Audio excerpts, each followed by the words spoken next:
Thank you, Reese.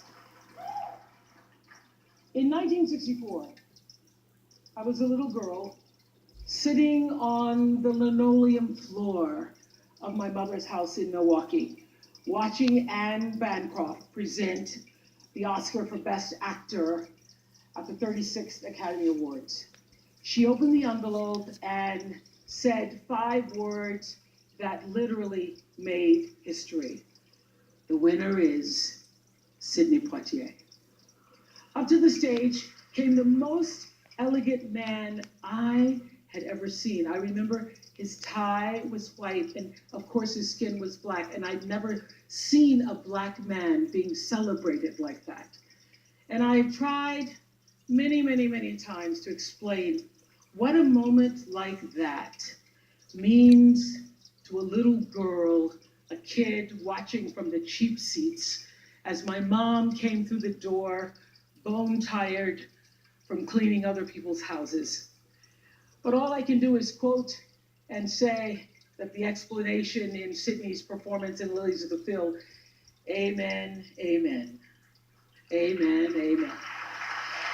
In 1982, Sidney received the Cecil B. DeMille Award right here at the Golden Globes, and it is not lost on me that at this moment, there are some little girls watching as I become the first Black woman to be given the same award.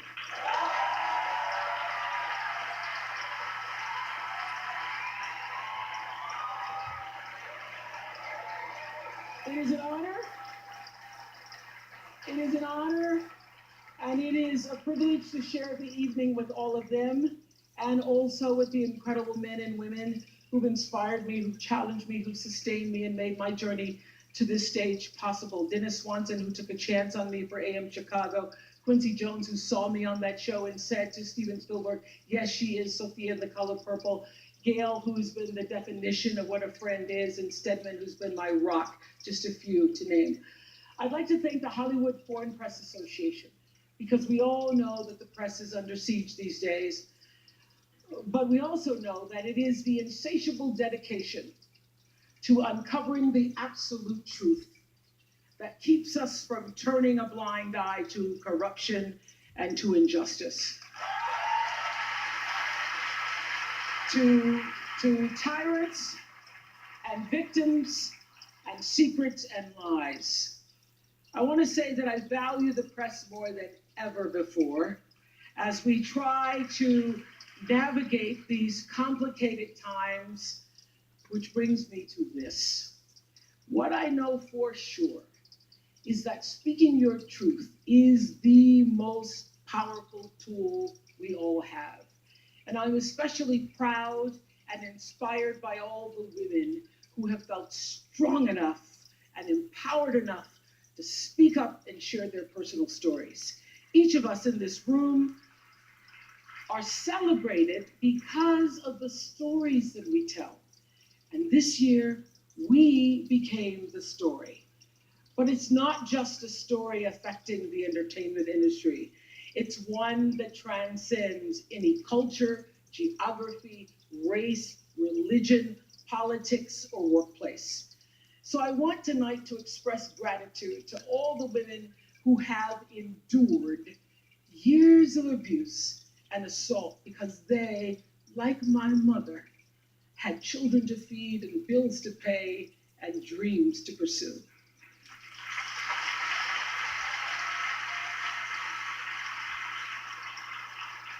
They're the women whose names we'll never know.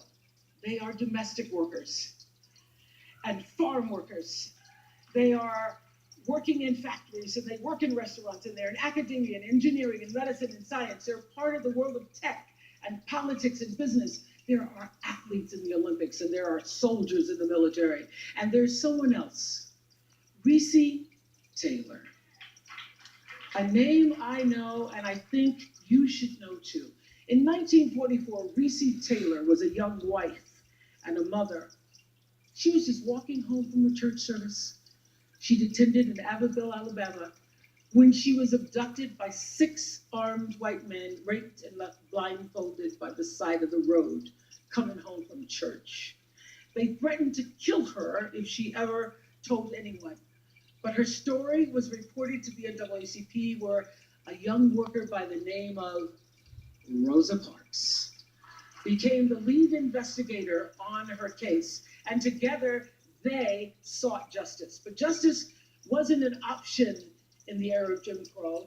The men who tried to destroy her were never persecuted.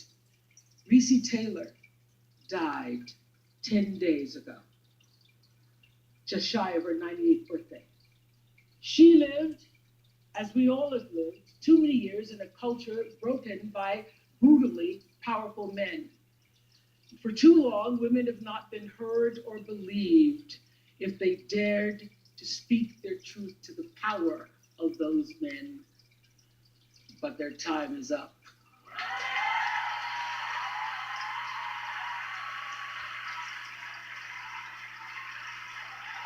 Their time is up.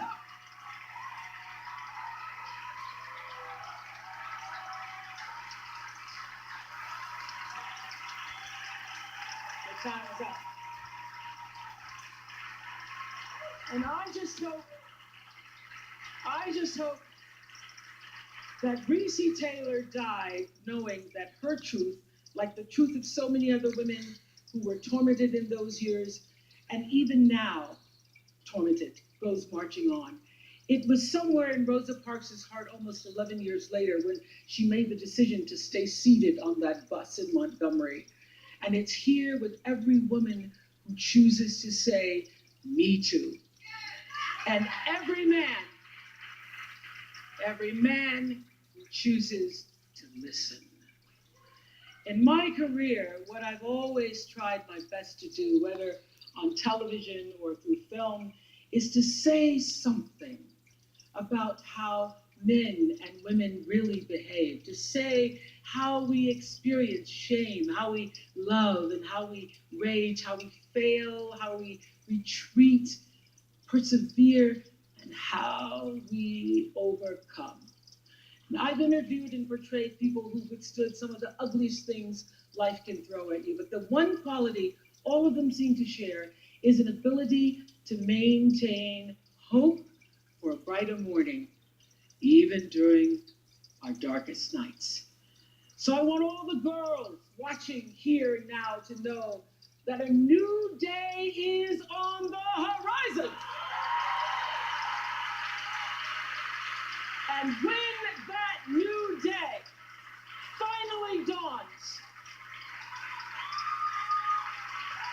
it will be because of a lot of magnificent women, many of whom are right here in this room tonight, and some pretty phenomenal men fighting hard to make sure that they become the leaders who take us to the time when nobody ever has to say, "Me too," again. Thank you.